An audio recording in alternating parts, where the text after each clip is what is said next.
The Azerbaijan 2024 Grand Prix will be remembered for bringing the much-awaited change in Formula One paddocks, a change that saw McLaren knock off Red Bull from the perch, a result that will make the remaining Formula One season so much more exciting and competitive, because at stake isn't just the Drivers' Championship for Red Bull, but also the Constructors' Championship that seems to be slowly slipping away. Max Verstappen may be holding the #1 position in the drivers' standings, but McLaren has managed to rewrite the team standings last night. Oscar Piastri's win and Lando Norris's 4th place finish saw McLaren go 20 points clear of Red Bull in the constructor standings, and Charles Leclerc's 2nd place finish helped Ferrari close the gap with Red Bull too. So Red Bull is facing the heat from all sides now. But it wasn't Piastri's win alone that saw this change in the standings. Red Bull's slip to the 2nd place was because of a massive crash at the Azerbaijan circuit. The crash involved Ferrari and Red Bull, became the talk of the race, which ended up benefiting, yes, McLaren.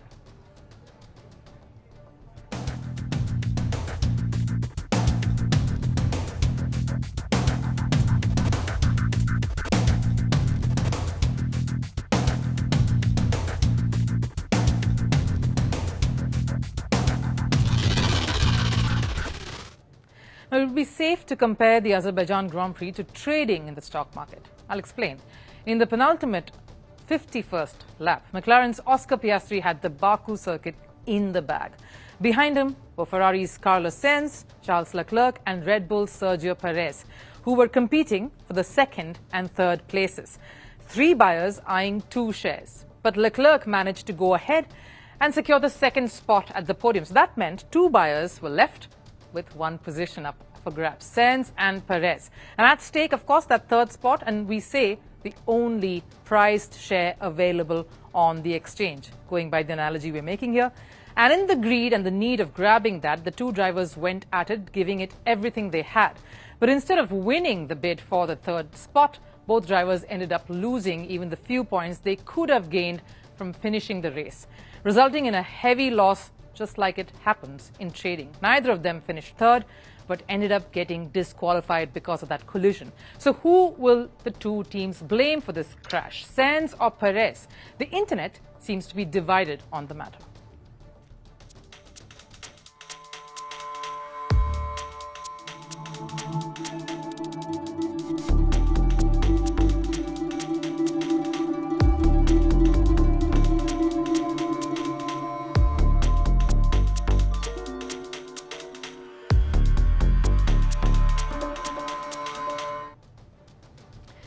The blame game continued even outside social media networks between the 2 teams themselves. A livid Perez called Sainz an idiot on the team radio, and after the race blamed the Ferrari driver squarely for that crash.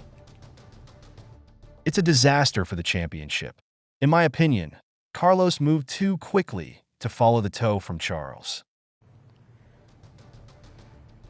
Now, that crash not only cost Red Bull the top spot in the constructors' standings, but Perez also lost a chance to finish on the podium, something he's failed to do since April at the Chinese Grand Prix. So we can tell how much he badly wanted that podium finish. But it isn't just Perez who's blaming Sainz. Red Bull principal Christian Horner has also questioned Sainz's approach. I was just looking at the replay and you can see Carlos start to drift across the circuit. So, very disappointing. He should at very least have been on the podium today. Quite a normal reaction from a team principal who seems to be losing his plot, especially this year. More than Perez, it's Horner who needs a successful season to prove and solidify his position at Red Bull, especially after the year that it has been for him. It started with Horner coming under spotlight for misbehaving towards a female employee. Of course, we've dealt with that saga quite extensively here on Firstpost. Horner may have been cleared of all charges, but ever since that episode, Red Bull's fortunes haven't really been rainbow-like. The chaos in the team has impacted their performances drastically. Now, they aren't the same dominant Red Bull that they were last year or even the year before. So if they end up losing the Constructors' Championships, all fingers will most likely point to an already under fire Horner. But unfortunately for him, neither drivers faced any sanctions. The stewards just gave Sainz and Perez a warning as neither of them crashed into each other intentionally. And even the replays, Honor is pointing out, does not make Sainz the guilty party. You can see the two drivers trying to grab that third position, jostling for it. And if you see carefully, Sainz was ahead of Perez. So he was blindsided there. He couldn't really see Perez trying to overtake. And the speed at which both the drivers were moving made it all the more difficult for Sainz to gain some control. And while Perez was trying to overtake Sainz, Sainz did a minor maneuver, which every driver does to prevent the overtaking. So if anyone should be blamed for the crash, it should be Perez, because Perez was overtaking Sainz. He had a lot of space on his left. Perez could have avoided the crash had he been just a little bit more mindful. Maybe Red Bull is just being aggressive by dishing the blame instead of taking ownership for the crash.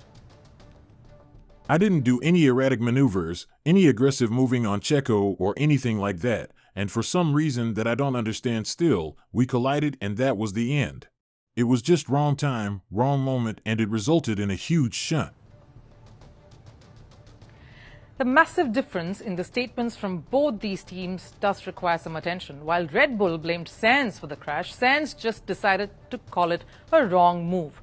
He didn't feel the need to put the blame on Sergio Perez technically, which was the right thing to do, because both of them were going for that podium finish, so it was all at stake. They both were aggressive in their approach and paid the price for it. Which brings us to the main point. If Red Bull wants to stay in the hunt and stay in the lead for that Constructors' Championship, get back there, instead of playing the blame game, they do well to start winning. Sure, the crash did end up costing them a few points, but this isn't something that is pushing them down in the standings. It's their failure to finish on the podium and get their act together that is. Not just Perez, but Verstappen too. And if that continues to happen, we might as well see McLaren capitalize not just in Constructors' Championship, but also in the drivers.